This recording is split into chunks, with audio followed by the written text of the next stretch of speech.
Usa na mi katuig human gikasal ni George. Pero wa gihapon ko niya labti. Problema kay na-transfer na baya nako sa iyahang ngalan ang akong balay og lote. Maayong adlaw kanimo DJ Sam ingon mana sa imuha mga viewers ug followers. Tawagan na lang kong Nanay Sylvia. 66 years old ko DJ Sam. Doon na ako'y mga apo ug akong mga anak DJ Sam, mga pamilyado na pud tanan. 44 anyos pa ko dihang nabiyuda sa akong bana. Giubo raman to siya DJ Sam samtang nag-ana-ana mi. Ana pagani sila no, basin daw na sudipan or nahilo daw sa akong duga. Kay samtang gakaon siya sa akong bingka DJ Sam, wa naman katunga. Tingala na lang ko nga wa naman nag-ungad ang akong bana. Pero wa na pud siya mitunga. Mautong nakulbaan yun ko DJ Sam. Di ay nisulirap na ang mata pagtanaw nako. Ulaw man DJ Sam pero maogyod na ang tinuod nga nahitabo. Nahilo lagi daw sa akong bingka DJ Sam. Diyang gida sa hospital ang akong bana. Dead on arrival na siya. Og cardiac arrest ang hinungdan sa iyang kamatayon. Mauna ang ingon sa doktor. Kabaw na mo aning mga tao sa palibot pagka-chismis gani no di gyud na makaligtas. Bisan utot nimo dakpon gyud na nila. Maong magkatay-katay gyud ang istorya di DJ Sam. Mao nang wa gyud in taon ko na minyo pag-usab kay wa na may nangahas nga manguyab sa ako kay mahadlok daw ko nung masunod sa akong bana. Mahilo daw sa akong bingka. Hinuon ni adto nga time DJ Sam. Graduate na nga akong anak nga kamagwangan. Nakatabang-tabang na pud siya aron nga itaguyod pud ang iyang mga manghod. Samtang ako padayon nga nagpadaga na sa among negosyo nga bugasan na sa among palengke lang pod. Sulod sa dugay nga panahon DJ Sam, wa na baya gyud ko maghandom ay nga magminyo pa ko pag-utro. Pero unsaon naman, di nato damhon nga naagi mo abot sa atong kinabuhi nga maayuhon. Nakaila na ako si George, 33 anyos.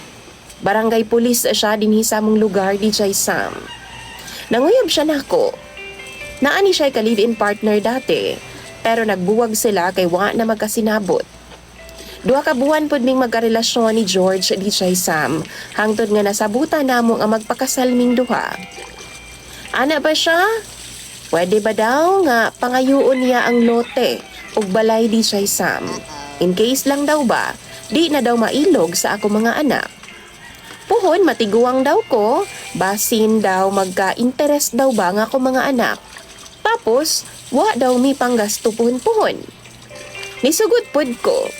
Ug karon na transfer na jud ang tanan. Pero napansin ako DJ Samba. Sukan man da ipagkasal namo ni George. Gani magtuig na.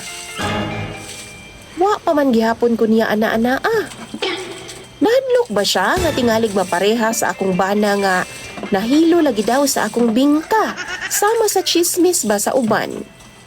Or, wa lang yun siya giganahan sa ako kay tiguang naman gud ko DJ Sam. Sa ako nang gikaingon, senior na ko. Bata pa si George. Ug imposible man pod nga useless na siya. Dugay na kong gapangandam ni aning butanga DJ Sam kay dugay pod kong wa katilaw anang ana-ana. Human namatay ang akong bana intawon. Usahay magpaatik-atik og tanday sa iyaha DJ Sam kanang wa gyud ko'y panty ba. Kuuton raman niya ako Witik-witikan DJ Sam. Dula-dulaan, pero wa na laing aksyon pa. Kung aksyonan pod nako siya gikap-hikap DJ Sam, kanang kuuton pod nako iyaha bagunitan. Iyaha pod dakpon ang akong kamot. Di man siya pahikap DJ Sam, mulikay siya. Ngano ka Tanaw ba ninyo? Unsa ka ang rason ni George nganong ana siya sa kuha? Mga guwang naman mi DJ Sam. Ug nganong di man ko niya hilabtan daw. Di man pud unta ko mobalibad. Gusto gani nako no. Tagnaa daw ninyo bi mga viewers ug followers kung unsa ang rason ni George nga akong bana. Nganong ingon ana man siya. Anda man unta kong pahinluan ning akong dalan ug limasan ning akong kanal nga dugay nang nalumutan. Basahon ako ng inyong mga komento sa baba. Imong sender DJ Sam og follower, Nanay Sylvia.